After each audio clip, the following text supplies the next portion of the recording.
There was a man in Mysore city. He was known to be some kind of a ghost buster or tantric.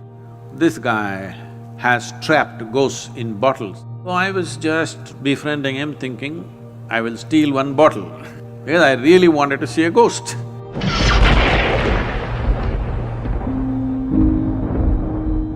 Sadhguru, you were talking about stories. So we were conversing and we were agreeing that when we were growing up, some of the best stories that we used to hear from family people or grandparents or friends, senior people, would be the ghost stories. And somehow you small, kids, we love to get scared. Still they want to hear that ghost story. It's one of their favorite things, amongst all stories. Do you have any ghost story from your experiences of traveling in the mountains?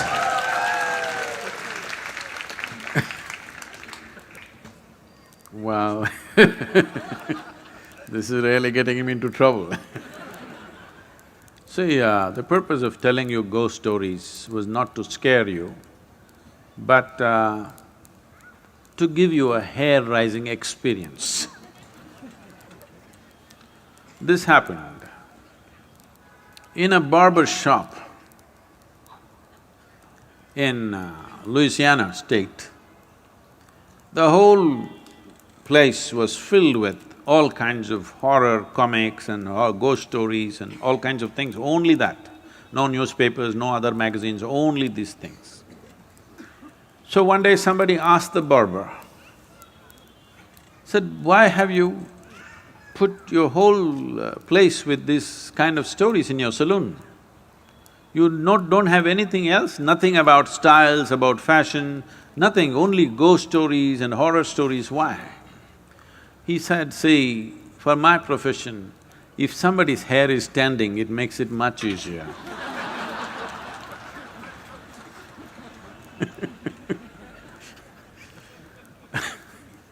So the idea was to give you a hair-raising experience not to scare you And I must tell you, this fascinated me so much that there was a man in Mysore city who was also working in the Mysore City Corporation as some official, but he was known to be some kind of a ghost buster or tantric or whatever he is. So somebody told me, I was always looking for these kind of things, so somebody told me, this guy has trapped ghosts in bottles and kept it in his whatever, it's a shrine or a workshop or whatever you want to call it. So I want to go and that guy wouldn't allow us initially, but I was persistent and then he took me inside and he showed me lots of bottles. He said, in this there is this kind of a ghost, this is a woman, this is a man. I looked, I could not see a man or a woman, I all saw transparent bottles with corks. So I was just befriending him thinking, I will steal one bottle because I really wanted to see a ghost. Because I had heard so many things. So many things means unbelievable kind of stories. Well, it only made me more and more curious. It did not raise my hair nor scare me, but I became more and more curious. I had spent months on end, continuously every night, being in the cremation grounds, wanting to see. So people come, burn the dead, and when with firewood, when the dead bodies burn, it burns for 4, 5, 6 hours. People stay there for an hour or hour and a half and then they have other business to do. They will cry and they'll weep and they will go when it's still burning.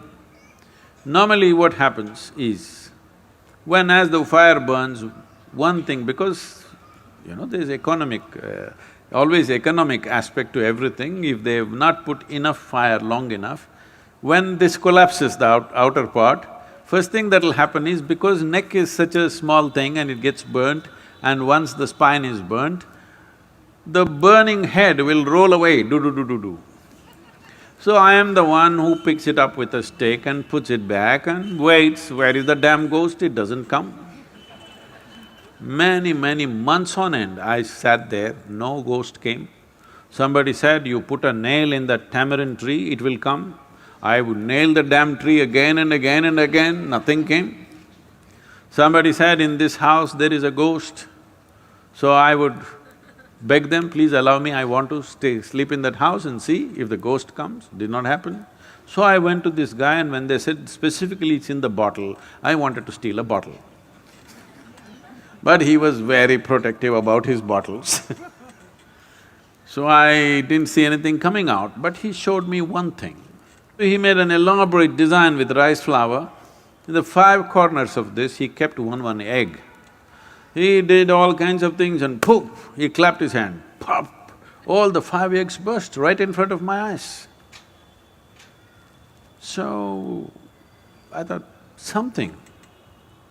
I don't know whether it's a ghost or it's a thing, whatever, but definitely he did not reach out to these five, he was standing away and all the five eggs burst. Then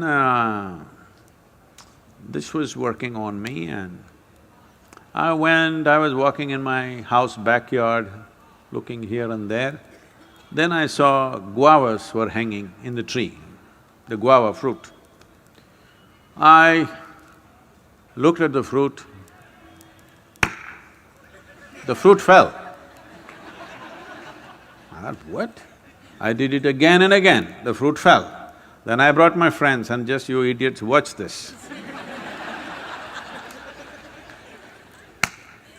Fruit fell. They said, what? Not once, 5, 10 times I did so that it's not an accident.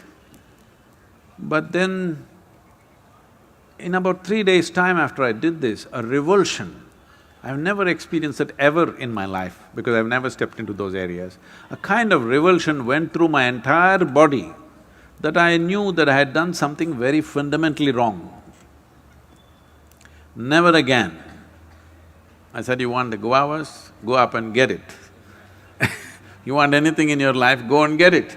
These kind of things we will never again do. So, I realized something is fundamentally wrong, use your energies like that. So what is a ghost? All of you are ghosts with a body. Those who are walking and sitting, everybody, you are ghosts with a body. But suddenly somebody lost their body and you think they are something horrible. Why? They're just like you, they just lost the body. Is it true that you gathered the body over a period of time?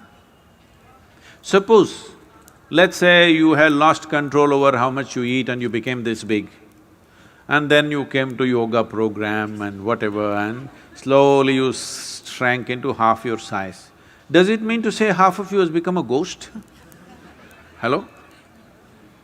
So if somebody lost the body, 50, 60 kilograms of planet that we have picked up and made into this, if they put it back, is that a ghost?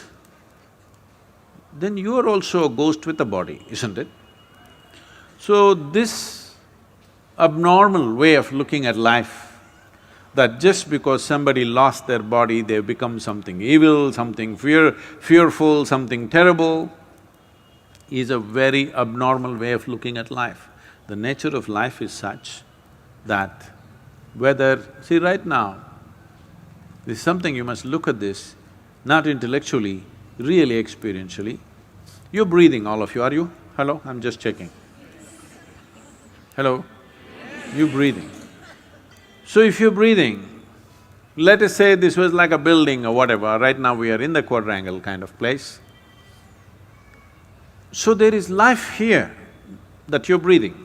You may call it air, but it's actually life, because if I take away this will go. Yes? Your life will go. It's only in this transaction, life is happening, isn't it?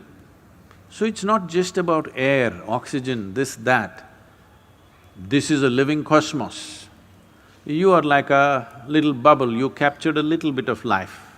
You know, did you blow soap bubbles when you were young at least? So when you blew your soap bubble, you got this big bubble, I got that big bubble, let us say. We were looking at this, oh, this is my bubble, this is your bubble. Then they went poop. When they go poop, You don't say, this is my air, this is your air, isn't it? This is just like that. This is just a bubble. You captured a certain amount of life and it's functioning in a certain way. When this bubble bursts, there's no such thing as your life and my life. Well, you may not break the entire bubble, you may break the outer surface of the bubble and the inner surface of the bubble may still remain. Just because the outer peel has dropped off, do you call that a ghost? Then you are a ghost with a body.